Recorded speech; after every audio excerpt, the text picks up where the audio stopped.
start. Hello, I'm Amy Rose. We will learn about ceramics.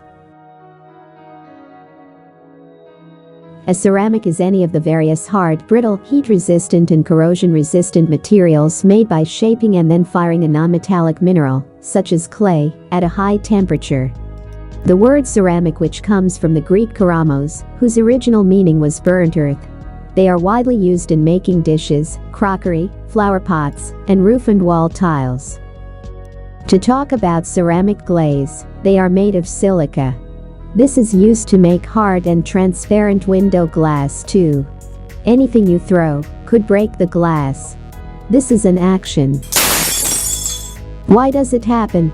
Either someone have thrown, or stress cracks due to temperature changes, or using sound resonance. Back to this topic, ceramics are dependent on any color and its background design.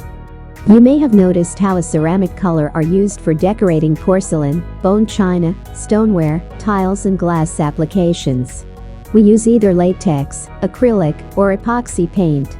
Apply the paint as normal using a brush and layer up the paint in thin layers to get the best effect.